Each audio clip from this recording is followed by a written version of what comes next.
صباح الفل يا رجاله. النهارده فيديو جديد وفلوج جديد. النهارده قلت اعمل لكم ليه بقى الفلوج، لان النهارده شبه اخر امتحان ليا. ليه شبه؟ لان فاضل على الامتحان اللي بعده اللي هو هيبقى اخر امتحان بجد بقى حوالي 10 ايام. واخر امتحان ده بقى بصراحه يعني انا هعامله معامله بالحب. فعارف انت لما في ماده تكون هي مش جايه معاك سكه تذاكرها اكتر ماده ما تجيبش فيها درجات، فانا بعملها معامله بالحب، هذاكرها بقى وزي ما تيجي تيجي. فانا اعتبرت ان انا خدت الاجازه بعد الامتحان اللي انا رايحه دلوقتي حالا، وكالعاده ببدا لكم الفيديو وبنهي جوه العربيه. بس مش مشكله يا جماعه، احنا بقينا عيله يعني. وما تنساش لو مش عامل سبسكرايب اعمل سبسكرايب. هوريكم بقى النهارده اليوم بتاع الزيرو كارب بتاعي في الكارب سايكل اللي احنا عاملينها انا والكوتش بتاعي. هوريكم يعني الزيرو كارب دي ماشي ازاي، وباكل ايه فيه، ومعوضين الكربوهيدرات بالفاتس بحيث اللي فيه يبقى مصدر طاقه. وبص هتشوف كل حاجه، يلا بينا. الحمد لله حليت كويس قوي في الامتحان، واهو مروح هرجع هناكل لسه اول وجبه. اوريكم اول وجبه في الزيرو كارب داي. ومش معنى اللي هو زيرو كارب فاللي هو بروتين بس، فطبعا هيبقى فيه مصدر من الفات، فعلشان يبقى عندنا طاقه والكلام ده كله. فنرجع ونشوفوا معايا اول وجبه، يلا بينا معايا. اول وجبه هتبقى معانا 4 بيضات كاملين، معاهم شويه مشروم، معاهم طماطمايه، ومعاهم بصلايه. تعالوا نشوف كده بقى وانا بقطع الدنيا وبعمل الحاجه دي، هخلصها واوريكم الفاينل ريزلت. اول حاجه جبنا كده الطاسه، شغلنا النار على خفيف قوي، وهندي رشه اسمه ايه ده، البام سبراي ده اللي هو زي زيرو كالوري او فيه سعرات حراريه قليله جدا. وانا رحت قطعت الخضار. انا بصراحه ما بحبش اقطع المشروم علشان طعمه يبان، عشان هو بيكش قوي لما بيتحط على النار. وبرده مش عايز اقطع الطماطم كتير، والبصل برده نحطهم كده على النار نديلهم تشويحه حلوه، وهنغطيهم كده بغطا حله. هنشوف كده في غطا حله فين. بس انا بشاركك معايا حياتي كاني ايه، كانك معايا في البيت بالظبط. نجيب غطا حله ونروح ايه حاطينه كده علشان الخضار يبدا يدبل. وانا بصراحه عايز اعمل بيض عيون، عشان هو كيكه البيض هيبقى من غير عيش، فهم 4 بيضات. يلا بينا يا باشا نروح نعملهم. بس استنى بس الخضار يدبل شويه ونبقى نحط البيض بعديها كانه يتقلي، بس هو بيتقلي صحي من الاخر. برضو تعالى ايه نروح نغسل شويه من المواعين اللي احنا عملناها.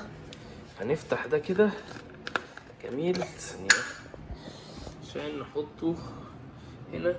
خليك نضيف يلا، وبغسل كده مش لازم تخلي الحاجه تتعب معانا. دي كنت عامل فيها سلمون امبارح، فاغسلها دلوقتي. وبعد ما اغسلها يكون بس ايه الخضار دبل شويه، نحط عليه البيض ونجيلكوا بالنتيجه النهائيه، ونكون نضفنا الكلام ده برضه زي ما قلت لك يا معلم. عشان يبقى بيض عيون حطه كده بقى، والتركايه انك تغطي عليه. لو انت ما غطيتش عليه مش هيستوي من فوق ومن تحت يعني. لازم عشان يستوي توزعه كمان كده بالطاسه، وتقفل عليه بغطا حله، وتهدي النار على الاخر. ده بص النار حطيتها على ايه، اهم حاجه تهدي النار علشان يعرف يستوي. علشان البيض لو ما استواش هيجي لك لا قدر الله، ممكن يحصل لك سالمونيلا هيجي لك منه. وعايز اقول لك على حاجه، لو البيض ما استواش كويس بيجي مشاكل كتير لو حكيها لك. بيجي لك مشاكل زي السالمونيلا ممكن تحصل لك زي ما قلت لك.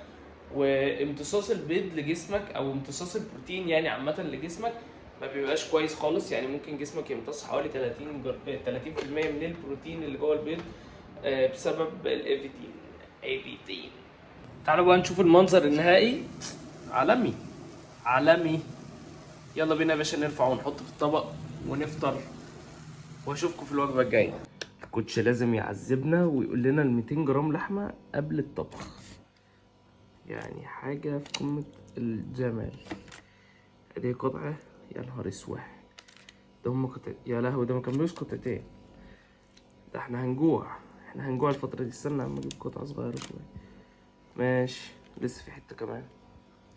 ماشي مش مشكله. 200 جرام بالتمام والكباب والكمال. ما اصل انا هفهمك ليه زيرو اكسكيوزز. انت بص بتعمل كل حاجه والدنيا متطربقه وبتوزن، والميزان الجميل اهو، واللحمه اهي، والفراخ اهي، والسلمون يعني جوه التلاجة اهو، فاهم قصدي، مجهزه ومطلعه من الفريزر، والخضار بتاعك اهو. علشان ايه يا باشا؟ مفيش ايه اللي هو، بس انا ما عنديش وقت اصلا، ما بعرفش مش عارف ايه. احنا ما كناش بنعرف، ما كانش وكلنا ما عندناش وقت، وكلنا ايه بنحاول. انا مش عارف اوصف لكم انا فرحان قد ايه. لسه مبعوت لي دلوقتي شهاده النيوتريشن بتاعتي، وزي ما قلت لكم انا عندي 18 سنه، انا اصغر نيوتريشنست معتمد الحمد لله.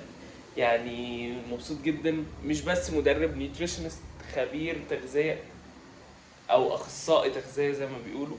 فالحمد لله كل ده بفضل ربنا، وبس خير ان شاء الله. الفتره اللي جايه قلت لكم هيبقى في حاجات قويه كتير اهو. ادي اول حاجه، وجبه في قمه الجمال، 50 جرام افوكادو، 100 جرام خضار، و200 جرام قبل الطبخ ستيك، صفصف على 114. يعني حاجه جميله.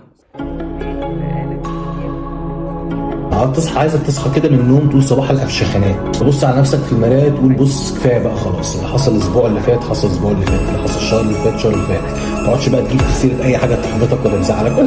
اصل صاحبتي سابتني الاسبوع اللي فات. يا عم صاحبتك يا عم، صاحبي باعني والناس ايه غرفي ده يا صاحبك ده الدنيا تدوس عليها بالجزمه. اللي حصل ما عندكش تحكم غير في اللي يحصل من دلوقتي، انت متحكم في اللي هيحصل من دلوقتي لغايه اخر اليوم. فوق كده معايا وتعمل اللي ما يتعملش. لازم تصحى تطير وتحرق كل حاجه قدامك، وهي دي الاتيتيود بتاع السنه دي، هو ده الفكر اللي داخلين بيه السنه دي.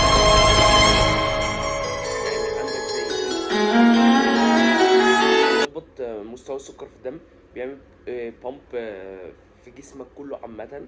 يعني لو انت لسه متمرن مثلا تمرين ظهر او حاجة ولعبت بعدها كارديو، هيدخلك دم في العضلة اكتر بكتير جدا، فهو هيفيد العضلة جدا. بلس ان هو الكارديو عامة بيدي اكسجين للعضلة. وبعدين رابع حاجة، الكارديو ده بيشغل عضلة القلب. لما حد يقولك عضلة القلب ملهاش تمرين، قول له لا، ليها تمرين، ليها الكارديو، وده التمرين بتاعها. جميل. ايه بقى تاني غير الكارديو؟ انك لازم تدخل خضار، ولازم تدخل نشويات، ولازم تدخل دهون صحية وبروتين في النظام الغذائي بتاعك عشان تخس. بلاقي ناس بتقطع فات خالص، بتقطع بقى زبدة فول السوداني، وبتقطع المكسرات، وبتقطع زيت الزيتون، وبتقطع كل حاجة، وممكن ياكل رز مسلوق بس وفراخ ومش عارف ايه اليوم كله. غلط، ده اول غلط. لازم تدخل كل العناصر جسمك محتاجاها. في نفس الوقت بلاقي ناس تعمل زيرو كارب، في نفس الوقت الاقي ناس تعمل لو كارب. طب ليه بتعمل كل ده في نفسك؟ لو انت واحد كنت بتضخم وعامل كتله عضليه محترمه كواحد طبيعي اصلا، انت محتاج تحافظ على الكتله العضليه دي، فتروح تخسرها في التنشيف، فتلاقي نفسك خسيت قوي قوي قوي قوي بس ناشف. انت اكيد مش هيعجبك حالك وتفضل متضايق، وانا كل ما انشف ابقى رفيع مش عارف ايه. او سواء لو واحد اول مره يعني يخسس، هو عايز يخسس بس عادي، يلاقي دراعه بقى اصغر من واحد صاحبه رفيع جدا اصلا. فبص بقى، انت الحل تعمله ايه؟ انا هقول لك على التركايه كلها. انت تفتح برنامج اسمه TDEE، ماشي؟ TDEE ده هيحسب لك السعرات الحراريه بتاع جسمك، يقول لك اكتب وزنك وطولك وسنك، الكلام ده كله. فده هيحسب لك المينتيننس، السعرات الثبات. انت تاخد اقل منها، انا هقول لك ب 300 سعر حراري مش اكتر من كده، وتلعب كارديو تلت ساعه كل يوم لمده 5 ايام، يعني في الاسبوع 5 ايام ل6 ماكسيموم. وبعد كده تشوف وزنك وتتابع وزنك على الميزان، ايه اللي بيحصل. طيب اقسم السعرات دي ازاي؟ اقسم 40% بروتين، 40% نشويات، 20% دهون صحية من السعرات الحرارية بتاعتك. يعني لو انت 2000 سعرة، قسمها 40% اللي هو 800 سعرة، و40% اللي هي 800 سعرة التانية بتاعت النشويات، واخر 400 سعرة حرارية دهون صحية. جميل جميل. طيب اول لما تلاقي ميزانك عمال ينزل ينزل ينزل، في فترة هتلاقي ميزانك ما بينزلش، اقلل اكل؟ لا، ما تقللش اكل، زود كارديو. طيب ميزاني بدأ برضو في فترة من الفترات ما ينزلش، ابدأ بقى قلل اكل واحدة واحدة. وزي ما بتقلل من النشويات تقلل من الدهون، بس ما تقللش حاجة قوية. ازاي؟ يعني لو انت مثلا النظام بتاعك كله على بعضه فيه 60 جرام زبدة فول سوداني، انا بفترض يعني، وفيه 400 جرام رز، فانت تقلل 50 جرام رز و10 جرام زبدة فول سوداني.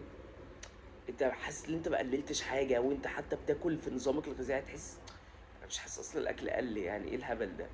بس لما تيجي تبص على سعراتهم مع بعض تلاقيهم جمعوا لك 100 سعر حراري، فانت عملت ديفيسيت في 100. صباح الفل. فاهم قصدي؟ خليك ذكي، المهم في لعبة التنشيف الذكاء.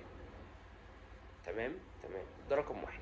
رقم اتنين، واحد مش عارف يتطور وبقاله كتير قوي يتمرن واوزانه مش بتزيد وشكل جسمه هو. انت محتاج تزود اكل. انت في حاجه اسمها اوف سيزون، لو انت مش فاهم يعني ايه اوف سيزون، ده فتره اللي محتاج جسمك يزيد فيها، اللي هي فتره مش بتنشف فيها، فتره بتضخم فيها. بلاقي ناس بتضخم على 2000 سعره و2500 سعره، يقول لك انا وزني مش بيزيد، انا وزني بيقل. آه، ازاي ابقى بضخم والناس تشوفني في الشارع تقول لي ست شكلك خاسس؟ عشان انت اللي بتعمله غلط. انت محتاج تاكل، ده مش اكل. اوف سيزون بالنسبه لي مينيمم 4000 كالوري، مش عشان انا، لا اي حد، بجد مينيمم 4000 كالوري. يعني 3800 ده كويس، وانت طالع بقى 3800 4000 4200. وبقى في فترة التضخيم 50% من سعراتك نشويات، 40% دهون صحية، 40% قصدي بروتين، و20% دهون صحية. 20% دهون صحية دي ثابتة، 20% دهون صحية، 50% نشويات، 30% بروتين. انا مش عارف انا قلت الحسبة في الاول غلط تقريبا، بس هي 50% نشويات، 30% بروتين، 20% دهون صحية. جميل جميل. يبقى 50 30 20، 50 نشويات، 30 بروتين، 20% دهون صحية. جميل جميل. انت بلاقي ناس ساعات بتخش بجد الجيم بتلعب كل التمارين، ده غلط. هو انت كده عمرك ما تتقدم، تعمل حاجه اسمها اوفر تريننج، ودي هتكلم عليها في فيديو تاني. انت كده مش بتهلك العضله ومش بتهدمها علشان تعرف تبنيها بالاكل، لا هو انت كده بتخليها هو سيبني في حالي بجد. فالاوفر تريننج ده اصلا ممكن يخليك ما تعرفش تمسك الموبايل، تشيل كوبايه ميه بعد فتره تلاقي جسمك خلاص وقف. فانت محتاج تلعب، لو هنفترض تشست، 5 تمارين. تمرين الفلات، فلات دمبل بريس مثلا، سميث انكلاين مثلا، وممكن بيج ديك اللي هي الفراشة يعني، وممكن تخش كروس كيبلز، واخر حاجة ممكن تلعب مجموعة واحدة دبس في مجموعة ضغط، سوبر ست تخلص بيها تمرينة الشيست بتاعتك. انا كده قلت لك تمرين تشيست 5 تمارين، ومنهم تمرينتين اصلا اللي هي مجموعة في مجموعة. اللي هو تفهم، تلاقي ناس بتخش تلعب بجد كل الاجهزه، وده اكبر غلط وعمره ما هيقدمك، لا ده بالعكس هيأخرك. ولو انت في فتره تضخيم، انت كده هتزيد دهون بس، والعضلات بتاعتك هتقل كمان، مش هتمنتين، لا هتقللها لما ترهقها ارهاق فوق الطبيعي، المستوى الغبي. فاهم قصدي؟ اللي هو المستوى الجبار. تلاقي ناس بجد بتقعد 4 ساعات، ما عنديش مانع تقعد في الجيم ان شاء الله 5 ساعات عادي على فكره، ممكن تتمرن 3 ساعات عادي. انا بتمرن 4 ساعات بس بريح ما بين كل مجموعة ومجموعة. دي نقطة تانية بقى، بريح ما بين كل مجموعة ومجموعة من دقيقتين ل5 دقايق. انت ممكن تكون ما بتريحش كفاية، تلاقي ناس تخلص مجموعة من هنا، هي والله العظيم لسه نص دقيقة، يقول لك اصل انا كوتش كاتب لي في الجدول نص دقيقة. نص دقيقة دي يا عم، نص دقيقة دي ده انا لسه بقوم من على الكرسي. بجد حرفيا بيقوم بيقعد. انت كده عمرك ما هتعمل حاجه اسمها بروجريسيف اوفرلود، فتعرف تزود الحمل التدريبي علشان تعرف تزود اوزان. لازم تعمل حاجه اسمها بروجريسيف اوفرلود علشان تزيد عضلات، اللي هو تزود الحمل التدريبي. طب انا ازوده ازاي؟ تزود اوزان، معرفتش تزود اوزان تزود عدات، معرفتش تزود عدات تزود تيمبو. يعني مثلا لو انت بتلعب العده بتطلع في 3 ثواني، العب بالعده بس تطلع في 4 5 ثواني، وهكذا. فاهم قصدي؟ اللي هو التايم اندر تنشن. جميل جميل. أه هقول لكم ايه تاني. بس بلاقي برضو غلطة كبيرة جدا الناس بتعملها، اللي هي مش بتشرب مية كفاية. وده غلط كبير جدا جدا جدا. المية عامة هي العضلة بتاعتك 70% منها مية، والمية بتزود الريكفري، والمية بتدخل أكسجين أكتر للعضلات. فبجد للي عايز يزيد واللي عايز يقل. الفيديو ده ليكوا، وشير لكل اصحابكم، ولو مش عامل سبسكرايب اعمل سبسكرايب. الفترة الجاية تحضيرات بطولة. الفيديو الجاي هوريكم حتة من المستوى بتاعي كده، خليكوا stay tuned يعني للي جاي. فالفترة الجاية تبقى احسن، والفيديوز الجاية بطولات كلها فترة بطولات. احنا داخلين خلاص على يعني كلها 3 اسابيع، ويبقى فاضل 10 اسابيع على البطولة، فهانت يعني خلاص. فمستنيك تمنشن صاحبك وتعمل شير للفيديو، تعمل سبسكرايب، دوس على الجرس علشان يطلع لك كل الفيديوز بتاعتنا. يا رب الفيديو يكون عجبكم، واكتبوا لي افكار فيديوهات انتوا عايزين تسمعوها تاني. يلا بينا.